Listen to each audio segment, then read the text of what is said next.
Hello friends. आज आपको एक मेडिसिन होम्योपैथी की बहुत ही बेस्ट मेडिसिन अमोनियम कार के विषय में आपको बताते हैं। अपना एक अनुभव, इस पर बहुत ही अच्छा अनुभव है, वो आपको शेयर करते हैं। फ्रेंड्स, हमारे पास एक महिला मरीज को हमारे पास श्रीनगर गढ़वाल से लाया गया था। वह इतनी कमज़ोर थी कि बिस्तर से मुश्किल से उठ पाती थी, लेटी ही रहती थी। यदि वो बिस्तर में हिलने डुलने लगती थी, हिलती डुलती थी, तो उसके दिल की धड़कन बहुत ज़्यादा बढ़ जाती थी, सांस उखड़ने लगती थी। काफ़ी समय से उसका इलाज चलता रहा, परंतु कोई लाभ होता नहीं दिखाई दिया। अंत में उन्होंने उस महिला मरीज को एक न्यूरोलॉजिस्ट को दिखाया, इस आशा के इस आशा के साथ दिखाया कि नसों या ब्रेन की कोई दिक्कत होगी तो जल्दी ही ठीक हो जाएगी। परंतु ठीक होने के स्थान पर उसकी तबीयत और ज़्यादा खराब होने लगी। उसकी अवस्था पहले की बजाय और ज़्यादा बिगड़ने लगी। जैसे जैसे उसकी तबीयत गिरती जाती, घर वाले उसके परेशान हो जाते। उसके बाद उन्होंने हार्ट के डॉक्टर के पास उनको लेके गए। हार्ट के डॉक्टर ने भी उनका चेकअप किया। उन्होंने भी कहा, उन्होंने उसका इको ईसीजी सब किया। उन्होंने भी कहा कि इनको हृदय का कोई रोग नहीं है। हाँ, हृदय थोड़ा कमज़ोर इनका ज़रूर हो चुका है। उन्होंने कुछ मेडिसिन लिख के दी, लेकिन उससे भी कोई लाभ होता नहीं दिखाई दिया। सांस उखड़ने के कारण घर वाले परेशान थे। फिर चेस्ट व फेफड़े के विशेषज्ञ के पास लेकर गए। इस प्रकार भिन्न भिन्न रोगों के विशेषज्ञों को उन्होंने दिखाया, कोई लाभ होता नहीं दिखाई दिया। उसके शरीर के सभी सभी अंगों का चेकअप हो चुका था। ईसीजी, एमआरआई, हार्ट का इको, सब चेकअप हो चुके थे। चेस्ट का एक्सरे, जिस जिस डॉक्टर के पास गए उन्होंने अपने तरीके से पूरी जांच की, लेकिन कोई लाभ होता दिखाई नहीं दिया। सभी कहते थे कि इसे कोई विशेष बीमारी नहीं है, कमजोरी है, वो आप दवाई देते रहें, चली जाएगी, ठीक हो जाएगी। परंतु वह बेचारी चल फिर नहीं सकती थी। चलने फिरने में उसकी हृदय की धड़कन इतनी तेज बढ़ जाती थी, उसको ऐसा लगता था कि अगर मैं नहीं बैठूंगी तो मेरा हृदय जवाब दे जाएगा, यानी मेरे दिल की धड़कन रुक सकती है। वो बेचारी बहुत मुश्किल से उठ पाती थी और बहुत ही मुश्किल से बैठ पाती थी। अंत में जब उसका स्वास्थ्य गिरता ही चला गया, तब उन्हें किसी ने होम्योपैथी के से इलाज कराने की सलाह दी।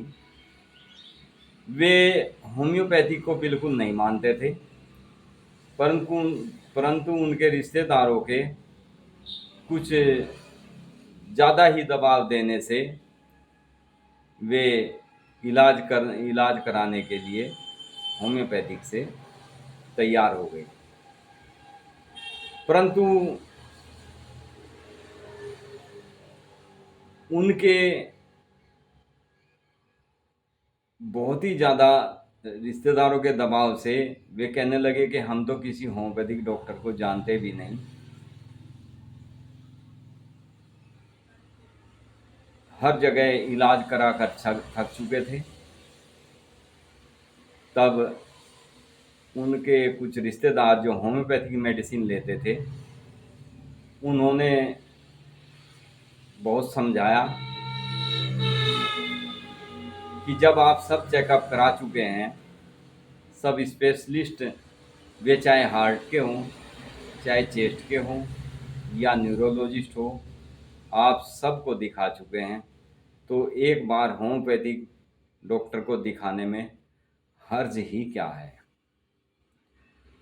तब उन्होंने कहा कि हम तो किसी होम्योपैथिक डॉक्टर को जानते भी नहीं, हमने कभी किसी होम्योपैथिक डॉक्टर से कोई इलाज नहीं कराया, क्योंकि होम्योपैथिक उनके परिवार में कोई नहीं लेता था। तो उनके एक रिश्तेदार जो टीचर थे, वे कहने लगे कि हमारे कहने से आप, हम जिस डॉक्टर से दवाई लेते हैं, आप एक बार उन्हें दिखा लो। तो उन्होंने जैसे हमारा एड्रेस उन्हें दिया, तो वे कहने लगे कि वे तो यहाँ से बहुत दूर हैं, करीब 150 पौने 200 किलोमीटर की दूरी है, तो इतनी दूर हम कैसे, मरीज की स्थिति भी ऐसी नहीं है उनको लेके जाएं। खैर, वे ज़्यादा कहने से उनके जो टीचर रिश्तेदार थे, जो हमारे यहाँ से मेडिसिन लेते थे अक्सर, क्योंकि उनकी पहले हमारे यहीं पोस्टिंग थी, फिर उनका भी ट्रांसफ़र श्रीनगर गढ़वाल में हो गया था। तो बीच बीच में वे अपनी 2-2 3-3 महीने की, किसी को भी दिक्कत होती थी तो दवाई इकट्ठी लेके चले जाते थे। वे जो टीचर थे, उन्होंने कहा कि मैं अपनी गाड़ी से लेके चलूँगा, आप चलने की तैयारी कीजिए। वे उनको लेकर हमारे पास आए। हमारे यहाँ से जब उनका इलाज शुरू हुआ, उन्होंने हमारे बारे में जैसे बताया था, वे कहने लगे कि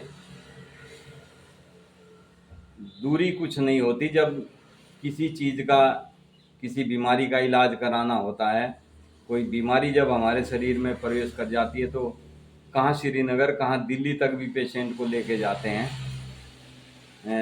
आप। और कई बार दिल्ली के बड़े हॉस्पिटलों में आपको बेड भी नहीं मिलता, आपको गैलरी में ही लेटना पड़ता है। जैसे उन्होंने मुझे बताया कि मैंने इनको ऐसे ऐसे समझा के आपके पास ले गया।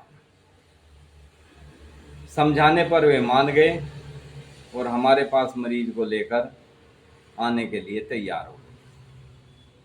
आते ही जैसे हमने उनके पेशेंट की स्थिति देखी, उनको चलने फिरने से धड़कन बहुत ज़्यादा बढ़ती थी, चलने फिरने से सांस फूल जाती थी, कमजोरी इतनी ज़्यादा थी कि बिस्तर में हिल डुलने से भी उनको सांस उखड़ने लगती थी।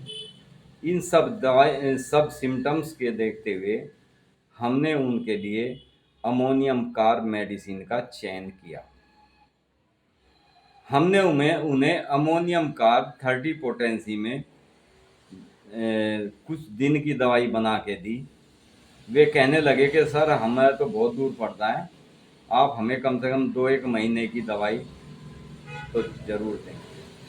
हमने उन्हें 2 महीने की दवाई तैयार करवा के दी, और 2 महीने की दवाई देने से उस मरीज में इतना सुधार आना शुरू हो गया कि 2 महीने बाद वो मरीज उन्हें खुद कहने लगी कि मैं अब इस योग्य हूँ कि मैं खुद आपके साथ अब चलूँगी। पहले तो आप मुझे गाड़ी में लेटा के गए थे, अब मैं आपके साथ बस से भी जा सकती हूँ, क्योंकि उनके पास अपना साधन नहीं था। 2 महीने बाद वे मेरे पास बस से आए। मुझे भी बड़ी खुशी हुई पेशेंट की स्थिति को देखकर। तो फ्रेंड्स, फिर वे कहने लगे कि सर, मरीज को 70% के करीब आराम है। हमने भी देखा कि काफ़ी रिलीफ है पेशेंट को। जो पेशेंट चल फिर नहीं सकती थी, अब चल फिर रही है, अब सांस उखड़ती थी और सांस भी नहीं उखड़ रही है। हमने उन्हें 4 महीने की दवाई और दी। आज उनकी स्थिति बिल्कुल ठीक है। तो फ्रेंड्स, ये हम आपको अपने जो पुराने अनुभव है, ये आपसे अब शेयर करते हैं तो ये एक पेशेंट था जिसके कोई ख़ास सिम्टम्स नहीं थे। हाँ, इसकी स्थिति हमने जो जांची थी, एक तो इसमें बहुत ज़्यादा कमज़ोरी, हिलने डुलने से इसकी सांस फूलने लगती थी, धड़कन बढ़ जाती थी, हार्ट बीट बहुत तेज हो जाती थी और कमजोरी। इसके सिम्टम्स पैदा कहाँ से हुए?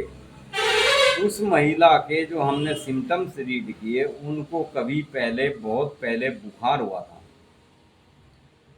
बुखार होने पर उन्हें जो दवाइयाँ दी गई, उससे उनका बुखार तो ठीक हो गया, लेकिन शरीर की कमज़ोरी बढ़ती चली गई और शरीर की कमज़ोरी के साथ साथ उनके लंग्स में एक सूजन जैसी बनने लगी, जिससे उनकी सांस फूलने लगी और वो सांस फूलते फूलते उनके लंग्स इतने हार्ड हो गए थे कि उनको पूरी तरह से सांस लेने में दिक्कत होने लगती थी।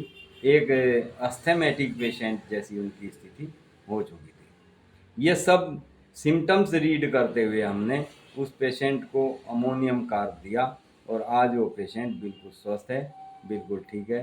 तो फ्रेंड्स, होम्योपैथिक में किसी भी बीमारी की यदि आप ये माने कि कोई पर्टिकुलर आपको डॉक्टर दवाई बता दें, उससे आपका इलाज संभव नहीं है।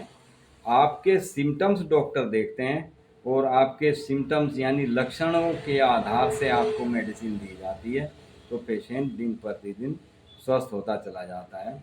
जैसे एक बीमारी जो फीवर है, फीवर में आपको कोई एकोनाइट देता है, कोई बेलाडोना देता है, कोई ब्रायोनिया देता है, कोई आर्सेनिक एल्ब देता है, कोई यूबाटोरियम पर्फ देता है, कोई जेल्सीमियम देता है।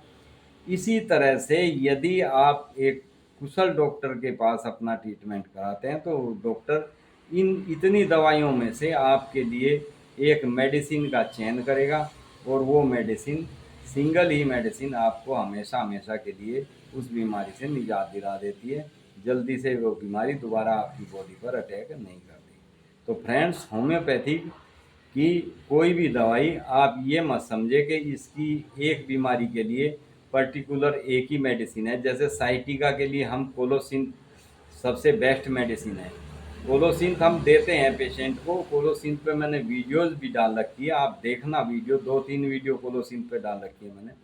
लेकिन यदि कोलोसिन के राइट साइड का साइटिका पे डाल रखी है, ज़रा सा भी सिम्टम चेंज हो जाता है तो कोलोसिन काम नहीं करेगी, फिर आपको अलग से दूसरी मेडिसिन का चयन आपके डॉक्टर ही कर सकते हैं। तो फ्रेंड्स, मेरा मानना ये है कि जो भी आप अपना इलाज कराएं, वो आप मात्र कहीं से बुक खरीद ली, बुक्स में पढ़ के आपने कुछ दवाइयाँ ले ली, इन चीज़ों से आपका इलाज संभव नहीं हो सकता जब तक आप किसी अपने अच्छे कुशल डॉक्टर से संपर्क में नहीं रहते, टच में नहीं रहते। तो आप होम्योपैथिक दवाई को ऐसे ही, हालांकि इनके इतने साइड इफ़ेक्ट नहीं होते कुछ भी, लेकिन फिर भी जो मेडिसिन आपको पहली डोज से ही यदि आराम नहीं करती, तो समझ लीजिए कि आपको वो मेडिसिन शूट नहीं कर रही है, यानी वो मेडिसिन आपके सिम्टम से मैच नहीं कर रही है। तो फ्रेंड्स, ये मेरा अनुभव था एक अपना अमोनियम कार्ब के ऊपर, जो मैंने आपको शेयर किया। आपको वीडियो अच्छा लगे तो आप आगे इसको शेयर ज़रूर करें, लाइक करें, सब्सक्राइब करें। Thank you friends, be happy and be healthy.